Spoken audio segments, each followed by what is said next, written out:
Dans cette vidéo, je vais te donner les 6 erreurs à éviter quand tu te lances sur YouTube pour pouvoir réussir. Donc reste bien jusqu'à la fin de la vidéo parce que je te donnerai également un bonus qui te permettra de réussir sur YouTube.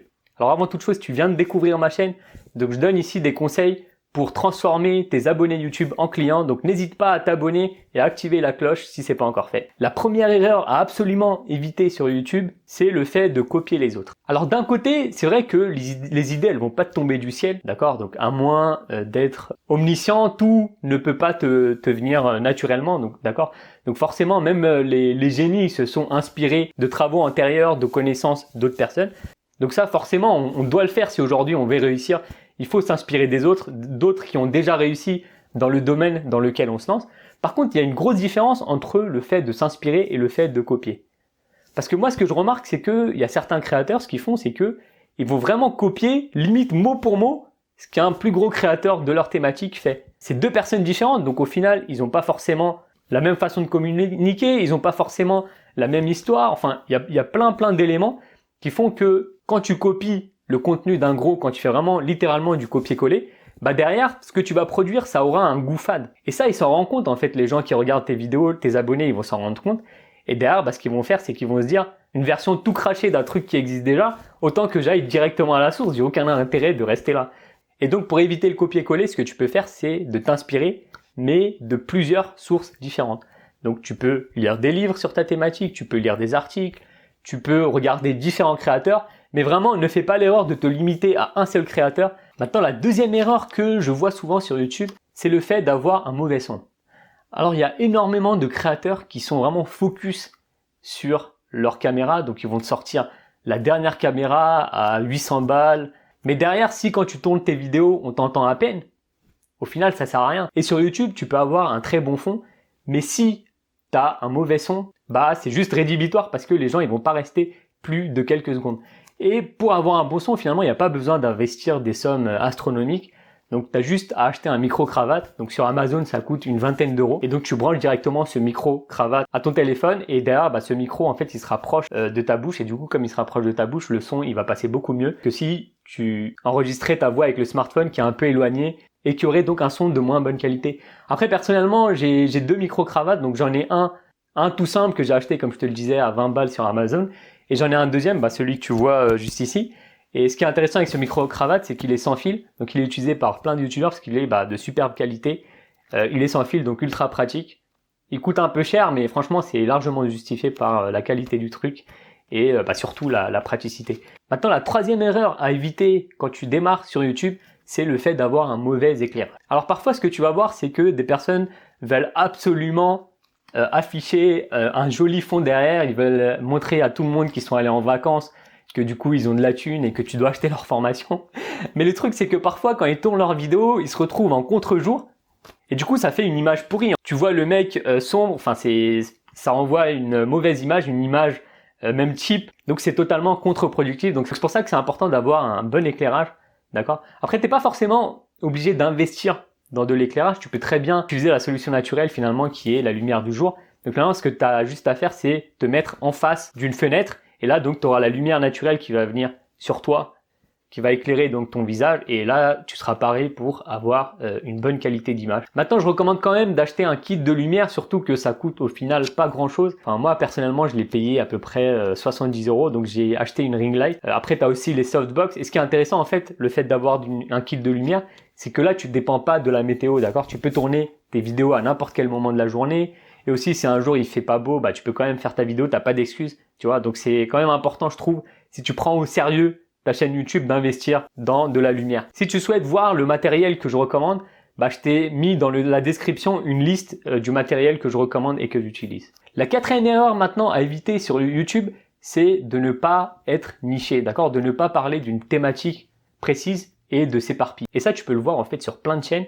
C'est qu'un jour le mec va te parler de musculation, l'autre jour il va te montrer son chien et le troisième jour il va te parler de cinéma. Donc au final, ce qu'il fait, ça a ni queue ni tête, quoi. Ça a aucun sens. Et je trouve que c'est aussi un peu égoïste parce que le créateur, lui, il se dit que j'ai pas envie de me limiter à un truc. J'ai envie de parler de tout ce que je veux. Mais si les abonnés se sont abonnés à ta chaîne, c'est pour une raison précise, d'accord?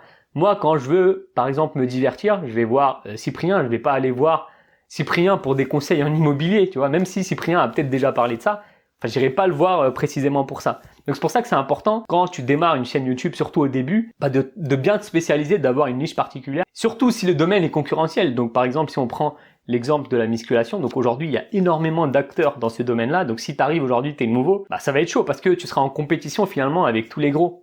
Alors que si tu choisis une niche, directement tu vas en fait réduire le nombre de concurrents, d'accord? Donc par exemple, imaginons que tu fasses un exemple de niche, ce serait se muscler pour les maigres.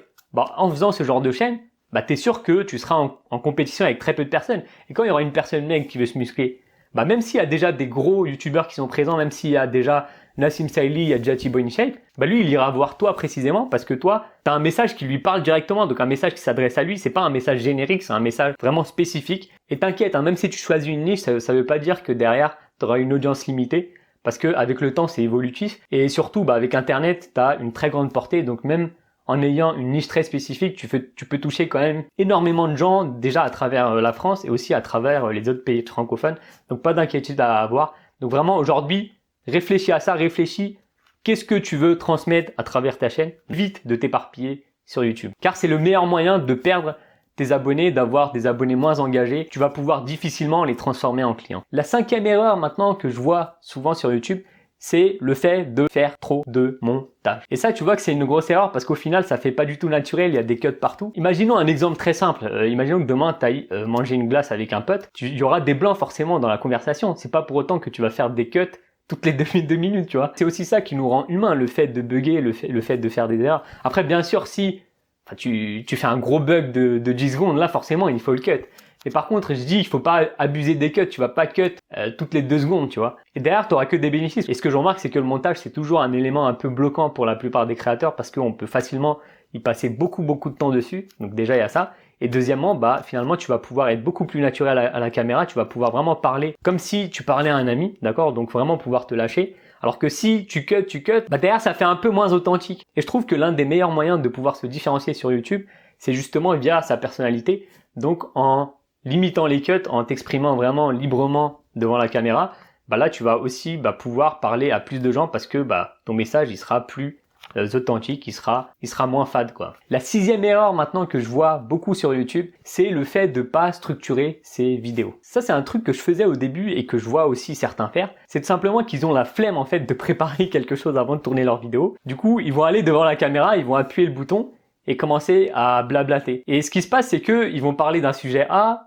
ensuite, ils vont bugger, ils vont commencer à parler d'un sujet B, ensuite repartir vers le sujet A, ensuite rebasculer au sujet B, ainsi de suite. Enfin, ça va aller vraiment dans tous les sens et en fait, ils vont perdre facilement leur audience dans ce processus. Et du coup, les gens ne vont pas regarder leur vidéo longtemps. Et si les gens ne regardent pas ta vidéo longtemps, derrière, YouTube ne mettra pas en avant ton contenu en se disant que c'est du contenu de mauvaise qualité. Donc c'est assez important d'avoir une structure précise quand tu tournes ta vidéo, de la préparer avant. Après, personnellement, j'ai pas de script, j'utilise pas de script. J'aime pas devoir retenir mot pour mot quelque chose. C'est quelque chose qui m'a dégoûté dans ma scolarité et même aujourd'hui, je suis pas prêt à le faire du coup. Mais par contre, je suis quand même un modèle, une trame précise, d'accord? Et ça, je te l'explique dans une autre vidéo que je pourrais te mettre dans le i comme info que tu pourras aller voir. Mais pour te résumer, j'utilise donc la structure AIDA. Et donc c'est une structure précise qui va m'assurer finalement d'avoir une structure claire avant de tourner ma vidéo, d'accord? Donc ce que je fais, c'est que je prends mon sujet de vidéo, j'essaye de marquer 3 ou 4 points que je vais développer durant la vidéo. Et ensuite, je me pose sur mon canapé ou sur ma chaise et je vais essayer de parler sur chacun des 4 points, mais sans mettre encore la caméra en mode record, mais simplement en parlant comme ça, en essayant de me vider un peu la tête, de dire les différentes idées qui me passent par la tête, d'essayer de m'exprimer comme si j'étais en train de tourner une vidéo, sauf que je le fais pas encore et du coup, ça me permet de m'entraîner. Et comme ça, une fois que j'arrive devant la caméra, c'est beaucoup plus fluide, j'ai beaucoup moins de bugs et donc c'est la solution que je te recommande si aujourd'hui tu as du mal à trouver une structure de vidéo, si tu as l'impression d'aller un peu dans tous les sens. Et enfin, la 7e erreur à ne pas faire sur YouTube et que je vois souvent, c'est l'erreur de l'impatience. Alors sur YouTube, tu as plein de créateurs qui créent leur chaîne chaque jour et tu as plein de créateurs aussi qui ferment leur chaîne tous les jours. Et pourquoi ces gens-là ferment leur chaîne? C'est simplement parce qu'ils ont un manque de patience. Quand tu es en mode spectateur et que tu regardes des vidéos YouTube, tout a l'air facile. Tu te dis au final, il y a juste à mettre sa caméra, à appuyer sur un bouton, à faire du blabla. Et derrière, tu vas poster ton truc et tu auras plein de vues, tu auras plein de likes, tu auras plein d'abonnés. Sauf que quand ces gens passent vraiment de l'autre côté de YouTube en mode producteur, en mode créateur, bah c'est là au final qu'ils se rendent compte qu'ils n'ont pas forcément tout le succès auquel ils s'attendaient et que finalement être créateur sur YouTube c'est beaucoup plus compliqué que ça n'y paraît. Derrière il faut vraiment avoir une stratégie précise, il faut tourner ses vidéos, il faut pouvoir captiver les gens, il faut pouvoir faire du montage. Et quand ils voient que ça paye pas directement, bah il y en a beaucoup qui sont découragés et qui vont arrêter leur chaîne. Plutôt que d'essayer de voir pourquoi ça marche pas, d'essayer d'analyser chaque élément. Et surtout aujourd'hui, on a plein d'éléments à notre disposition. YouTube Analytics par exemple, c'est un outil ultra puissant, qui analyse vraiment plein d'éléments de ta vidéo. Donc tu peux voir assez facilement le problème de fond. Pourquoi tu fais pas de vues sur tes vidéos? Donc est-ce que c'est parce que les gens ne cliquent pas sur tes vidéos? Donc si tu as ce problème, tu sais qu'il faut que tu optimises ça, tu optimises la miniature. Ensuite avec ça, bah, tu peux monitorer en fait le taux de clic par impression, est-ce qu'il augmente, est-ce qu'il baisse, et tu ajustes ta miniature en fonction de ça.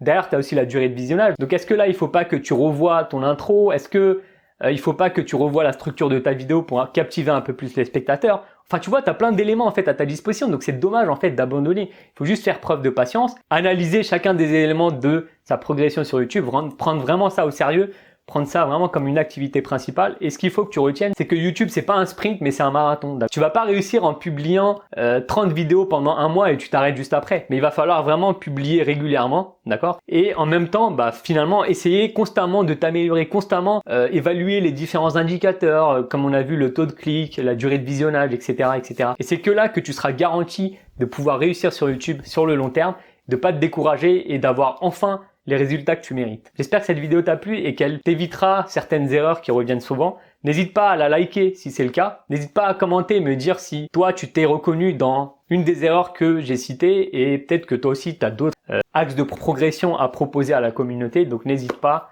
les commentaires. Enfin, si tu veux aller plus loin, tu vas avoir des conseils inédits, des conseils que tu verras pas sur YouTube pour transformer tes abonnés en clients.